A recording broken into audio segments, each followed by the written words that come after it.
A survivor of a play is John B. Keane's Sive, which is coming to a stage near you in Westmeath. And art in awfully dark gatherings and looking for a rook's caw.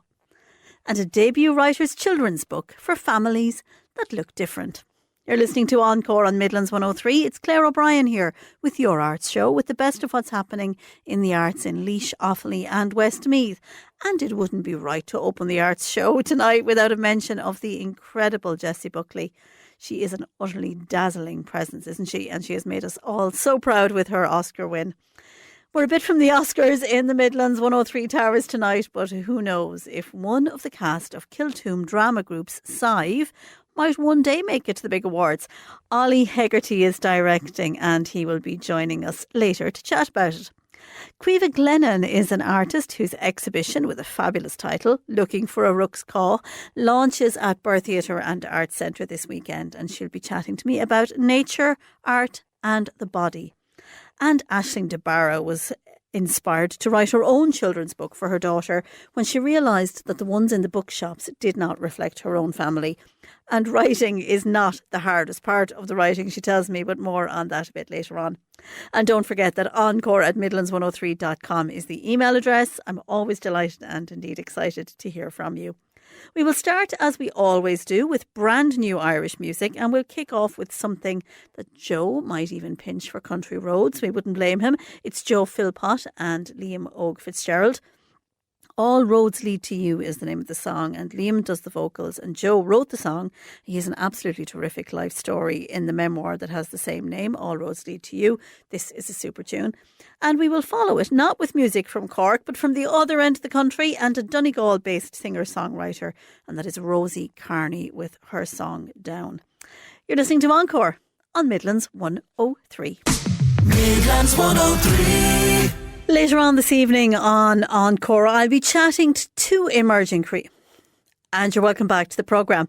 Later on this evening on Encore, I will be chatting to two emerging creatives, one visual artist and one children's writer.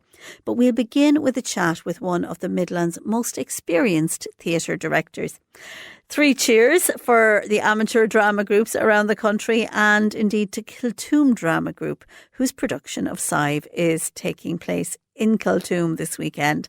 I spoke to Ollie Hegarty last night directly after a school's performance of Sive, and I began by asking him about the link between drama on the page and drama on the stage for the student. Ollie, we'll start maybe by talking about the performance this evening, because I am fascinated in there's such a rich selection of drama every year on the Leaving Cert course, but so few opportunities for young people to see those plays performed. And I'm really curious for you as a director in the link between young people attending theatre and seeing those plays performed and reading them on the page. What was the response of the young people in the audience tonight? It was great, absolutely great, Claire. We had about 100 students that came to it. And I know that one of the schools that we had lots of students come from, they had a football match today and they won the final. So it's a good few of those students that, let's say, have gone elsewhere to celebrate rather than come. But we were delighted to have about 100 students there. It was the feedback was great. The feedback, funny enough, is just as you said, was like so good to see the play from start to finish, to see all the relationships, to see all the story develop, rather than doing 10 pages a week in school. You know, they got the whole, and they just said there was so much emotion in the play, whether it was anger, whether it was, you know, whatever the emotion was, they saw it in the characters, and they were so complimentary of seeing it come alive rather than reading it. Seeing it, they said, was completely different to reading it.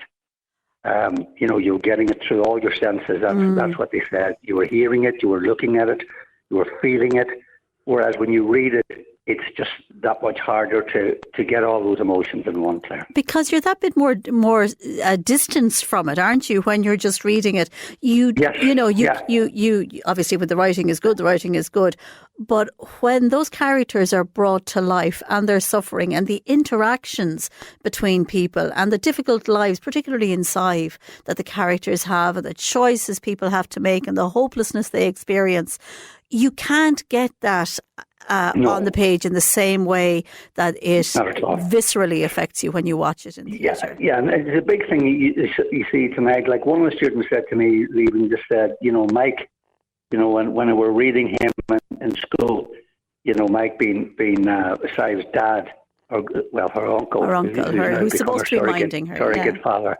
Yeah, like they said that character was so mundane when we read about him in school, and when you read the script or you read the thing, but when you see him perform and be in the role, because he's caught between two stools, he's trying to keep his mother happy by following her advice, and yet he's trying to keep his wife happy by following her advice, which is like get Sive out and get her married and get her get rid of the responsibility of having to bring her up, and to see the dilemma that he faced and the conflict, and how he revealed that conflict with just his head down, saying, "Will you stop?" And you see him the non-verbal reactions with the lines. The students said that they completely underestimated the character and the pain and the conflict that he's experienced. But when they saw it tonight, they just said, it was a completely different interpretation of him as a character compared to reading it from a page, So that was interesting. Yeah, it is. And it must be a wonderful thing for you as a director, and indeed for the cast as well, to look out and see an audience of potential future theatre goers. Yeah, absolutely. Absolutely. And so many of the students said, listen, I've never been at a play before, been in musicals, but I've never been at a drama. A comedy even, or a tragedy or whatever. I'd never been to see something. But to see those actors, they said they kept your attention all night. And they gave us a standing ovation at the end, and that was spontaneous.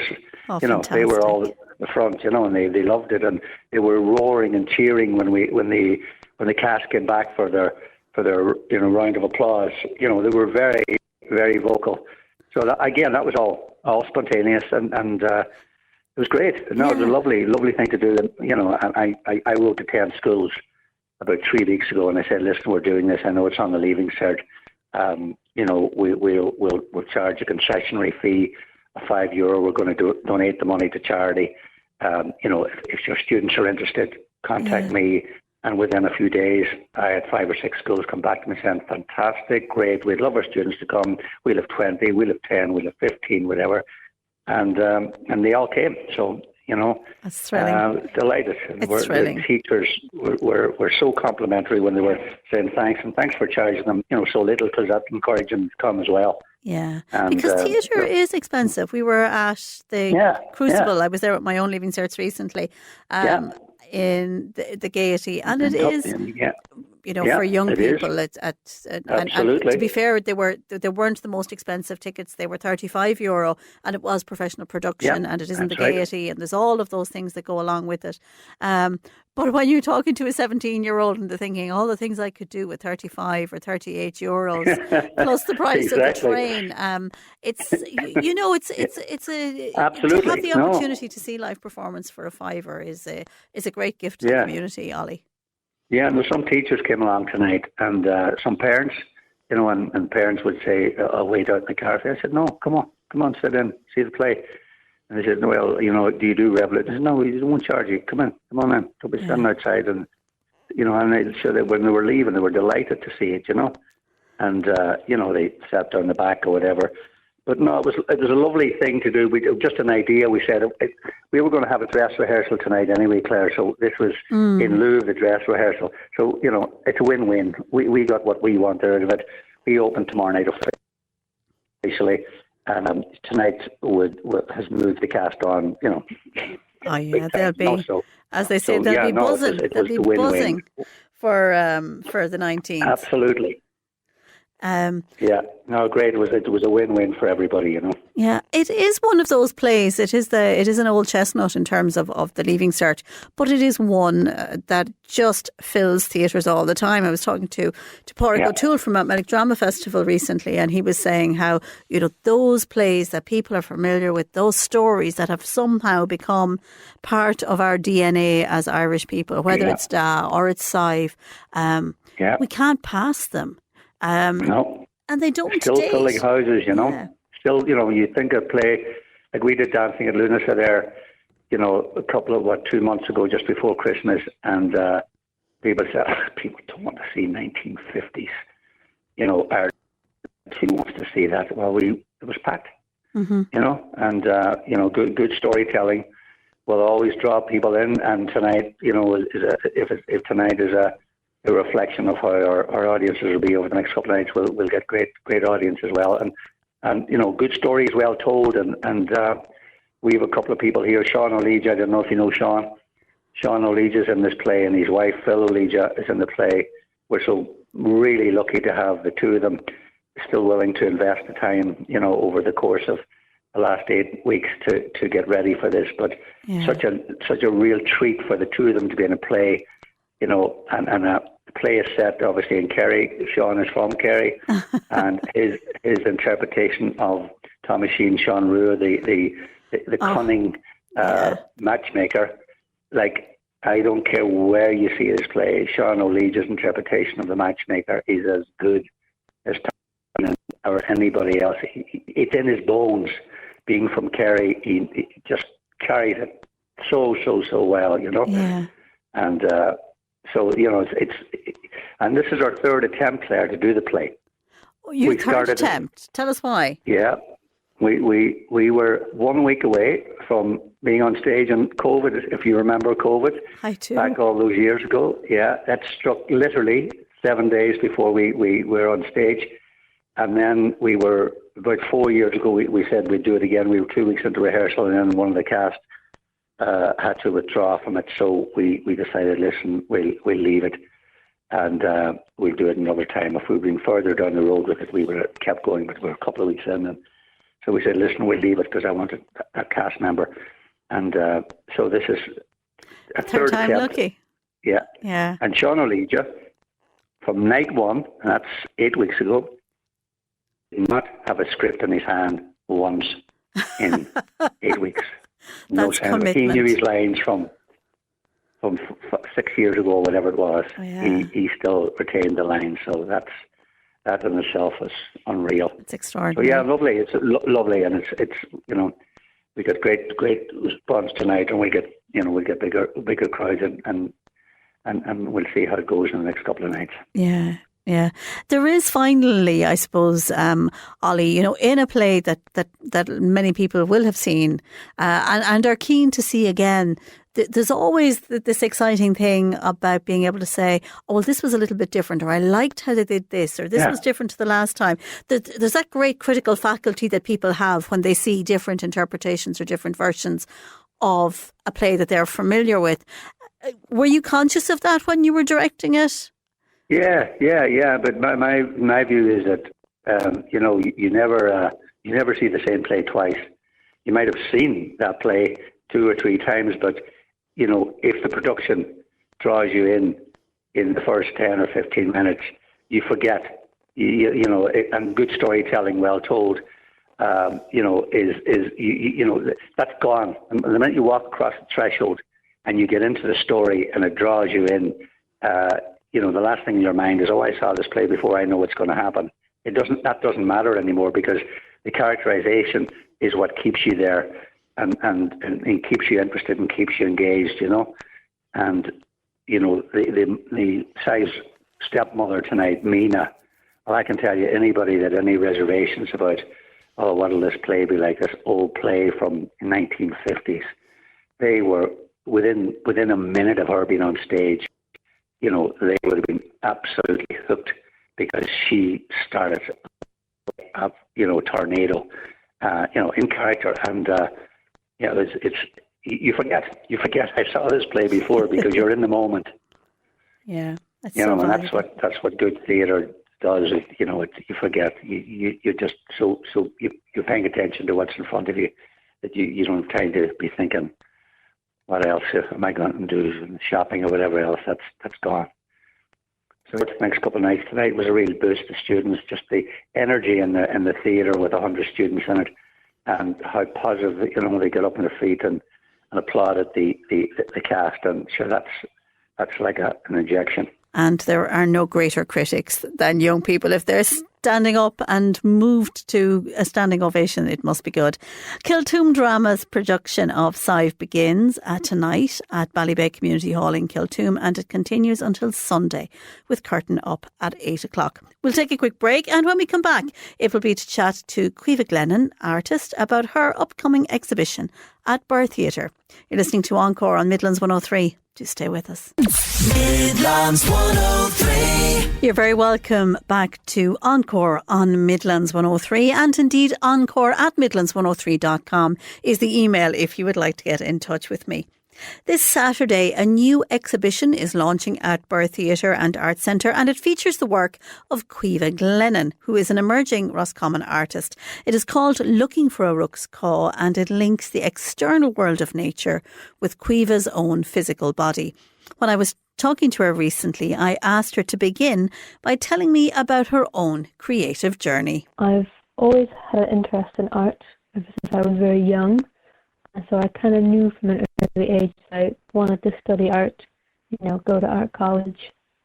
And so I did. I went to the Limerick School of Art and Design, and I ended up studying sculpture.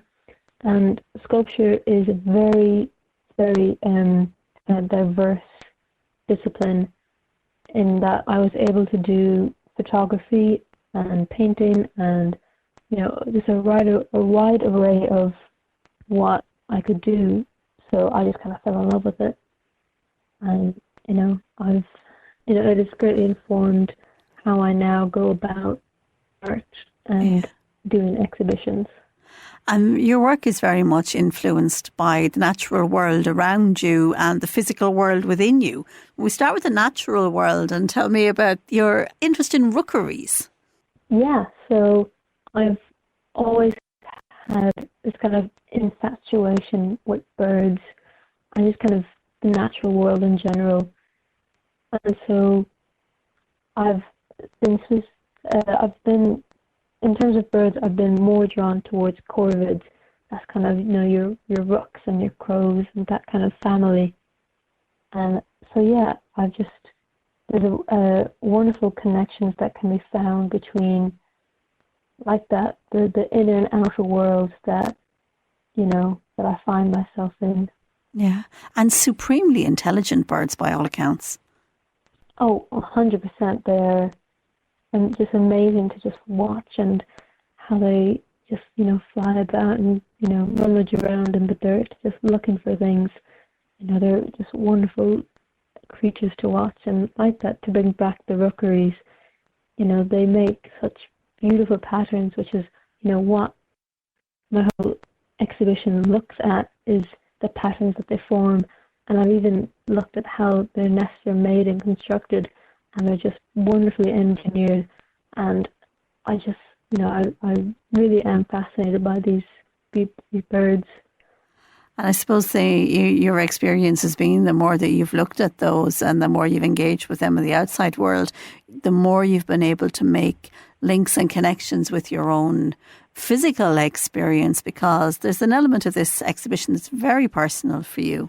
Yeah, so kind of what inspired this kind of full discovery that's within this exhibition was my journey of getting diagnosed with PCOS, which is polycystic ovarian syndrome.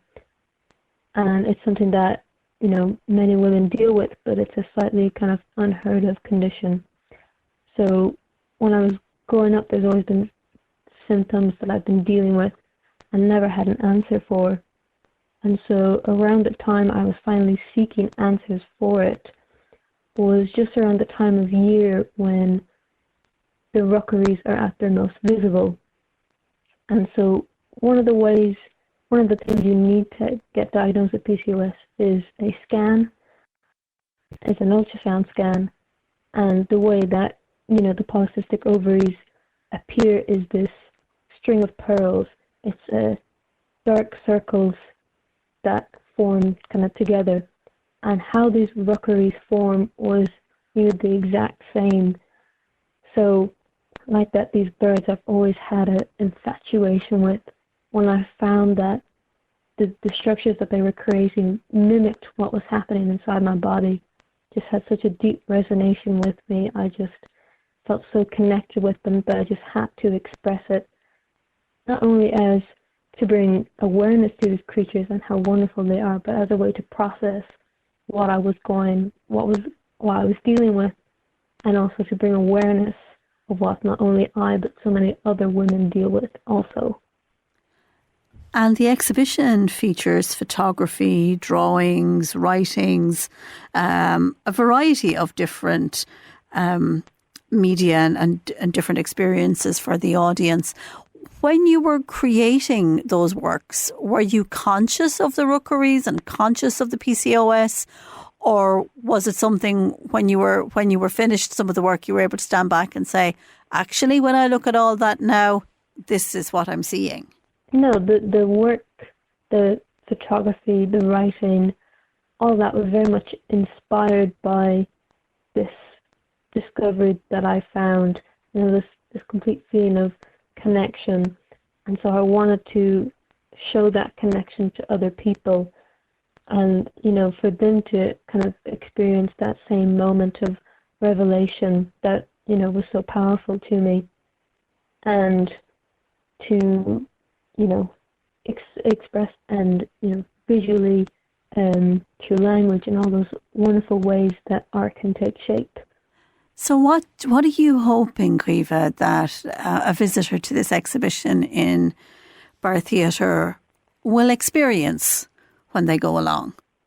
I hope that they will come out with a new perspective on something, to notice something new that has always been around them, be it just simply noticing the rooks and the rookeries, or noticing that maybe, someone in their life has been silently struggling with something, or, to look deeper into the stories that the natural world can hold. Like that one part of this exhibition that is looking towards is rooks themselves and their mythological role as harbingers, these birds that bring messages. And that's what I felt, is that these birds brought the message of my diagnosis to me. And so that's what I hope that someone going in can find, is that something new has appeared to them in some way. And that's Caoimhe Glennon, whose exhibition Looking for a Rook's Call launches on Saturday at Bar Theatre and Arts Centre, where you can catch it for the next little while. We're staying with emerging creatives, and after the break I'll be chatting to a brand new writer who found herself telling the story she wanted her daughter to hear, a story about families just like hers.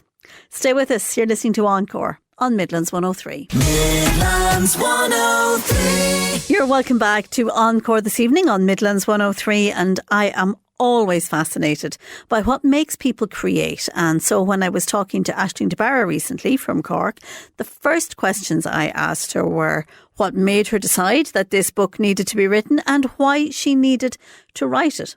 It's called Loved Just the Same. This kind of came to me not long after my daughter was born.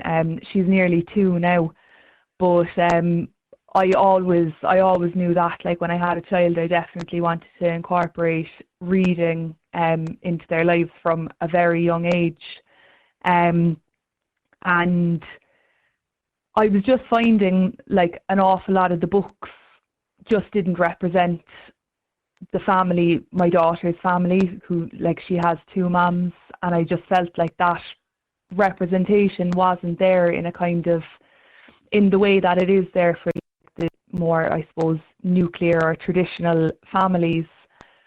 So I just wanted to create something first and foremost for my daughter to see her own family reflected in the pages, And I just kind of thought, like, I can't wait around forever for the perfect book to fall into my hands. Like, why not just do it? Like, I had the idea, I had the motivation, so why not me just to be the one to do it?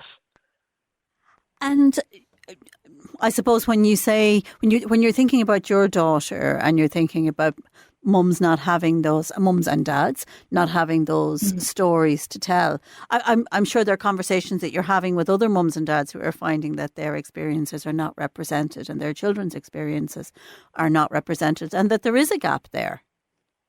Oh, absolutely, yeah. And not just in books either, I suppose. Like, we see it in films and even the cartoons that kids are watching and stuff. Like, there's not that big representation, and it's, it can't go unnoticed how much that matters to the child in these families, because just to see, like, for them to be able to look at the TV or look at a book and just be like, look, that's like me, that's just like me, it gives them a self-confidence, that they otherwise might not necessarily have.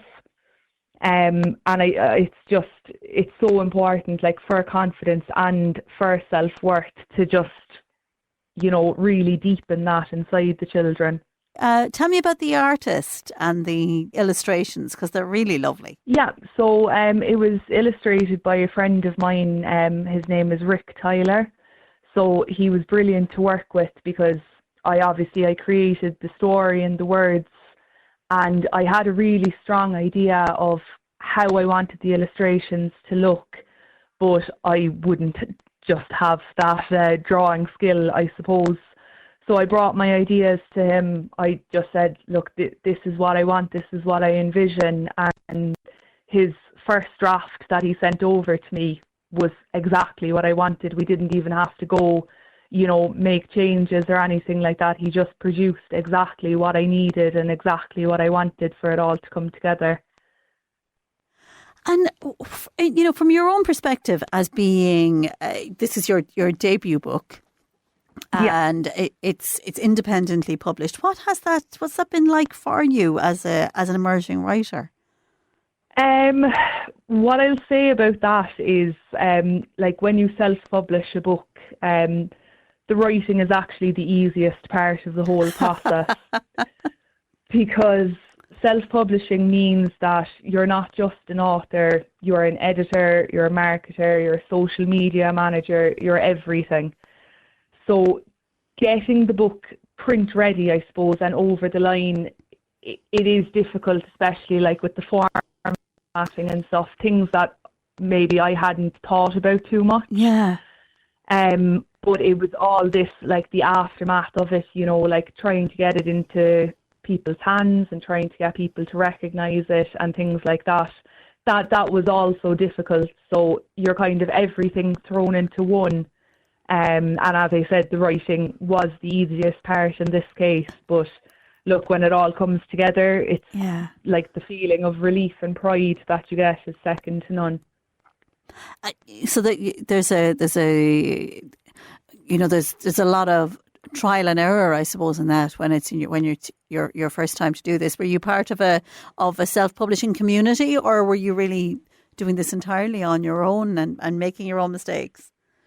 To be honest, at the beginning I was making my own mistakes. I think I had it nailed, the format and everything, and I'd order my author copies and the book would come looking ridiculous.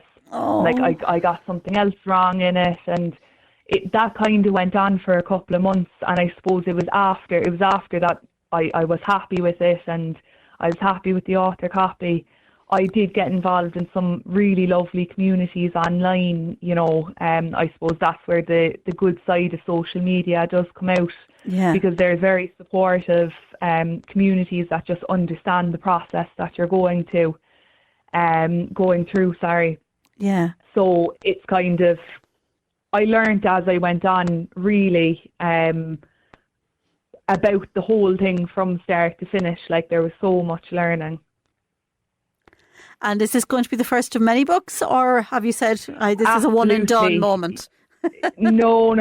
There's I've plenty more in the bank, to be honest.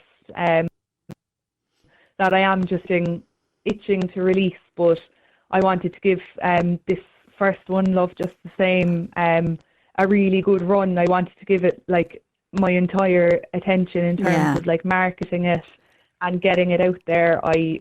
Because I just feel so passionately about the subject. I just really, I felt like it deserved all of my time at the moment, but there's certainly more to come. And I'd say it will be in the second part of 2026, because I don't think I can wait much longer than that. Wow, that's fantastic. Well, that's a really positive advertisement for writing children's books and for taking on the business of self-publishing. Aisling, thanks a million for talking to us on Encore. And that is indeed an inspiring story. You can get a copy of Loved Just the Same, written by Aisling DeBarra, on Amazon. And that is it from me for this evening. I'll be back next week with more of what's happening in the arts in Laois, Offaly and Westmeath. Joe Cooney will be with you with Country Roads after the news at 8 o'clock. But we will play out this evening with an iconic song by an even more iconic performer. When she passed away last week, Paul Brady said that Dolores Kane's version of The Island is the version, the one that brought the song to life. And I suppose as she has passed away and as the skies of Lebanon are still burning, it is the perfect song to remind us tonight of how precious life is and about the power of an astounding voice to remind us what it is to be human. Aryesh Dega Revshi. Take care of yourself. Good night.